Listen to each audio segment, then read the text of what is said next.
So, dear fellows, nowadays we see that there is a debate going on about the 11th NFC award. But before we talk about the 11th National Finance Commission Award, हमें ये पता होना चाहिए कि physical federalism क्या होती है. तो basically physical federalism talks about the financial relationship. It talks about the financial relationship between different tiers of the government in the federal structure.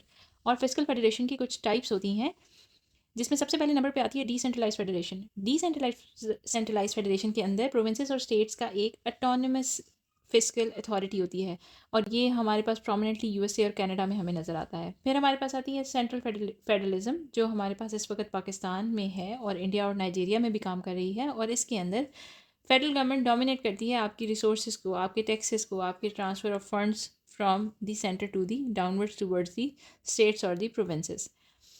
अब बात आती है 11th NFC अवार्ड की. तो 11th NFC अवार्ड के अंदर बेसिक एजेंडा है कि हम कोऑपरेटिव फेडरलिज्म की तरफ जा सकें जिसके अंदर different types of the government coordinate करें पॉलिसीज़ को और रिसोर्सेज को शेयर करने को. तो हम ये देख लेते हैं कि अभी तक पाकिस्तान के अंदर कितने NFC अवार्ड्स आ चुके हैं और किस किस तरह से उनके अंदर बेसिक एजेंडा क्या रखा गया और किसकी बेसिस के ऊपर रिसोर्सेज को डिस्ट्रीब्यूट किया गया.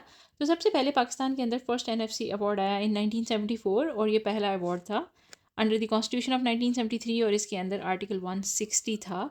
और first second third NFC award starting from 1974, the second 1979, the third 1963, the fourth 1991, all of them were dependent on the factor which is the population. यानी पॉपुलेशन की बेसिस के ऊपर, पॉपुलेशन की डेंसिटी की बेसिस के ऊपर ये मशवरा दिया गया कि रिसोर्सेज को या फेडरल की तरफ से टैक्सेशन को उसी तरह से डिवाइड किया जाए जितनी पॉपुलेशन डेंसिटी डिफरेंट प्रोविंसेस के अंदर है.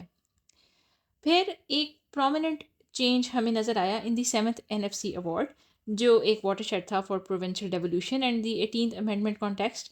इसके अंदर क्या हुआ कि बहुत सारी ऐसी अथॉरिटी और बहुत सारी परसेंटेज ऑफ रिसोर्सेज जो फेडरल के कंट्रोल में था वो सारा का सारा डेवल्यूट हुआ और वो प्रोविंसेस के हक़ में आ गया. और फिर 2010 और 2024 के अंदर यही वाली 7th NFC अवार्ड चलता रहा और इसके अंदर कुछ निगोसिएशंस होती रही लेकिन वो काफ़ी डिलेड रहीं और वो उस तरह से इम्प्लीमेंट नहीं हो पाई. तो अभी 11th NFC अवार्ड के अंदर नेशनल फाइनेंस कमीशन के कुछ एजेंडास हैं. वो एक न्यू सेंसस कराना चाहते हैं क्योंकि इससे पहले हिस्ट्री में जो सेंसस हुए जो 2017 में हुए और फिर 2022 का डिजिटल हमारे पास सेंसस हुआ वो भी फेल हो गया क्योंकि सिंध गवर्नमेंट ने उसको एक्सेप्ट करने से मना कर दिया. उनको ये लगा कि उनके बहुत सारे इलाके ऐसे हैं जो बैकवर्ड हैं, उनके अंदर वो सेंसस काम ही नहीं कर पाया क्योंकि बहुत सारे लोगों के नेशनल आइडेंटिटी कार्ड्स मौजूद नहीं थे और एक दो छोटी मोटी रीजंस थी.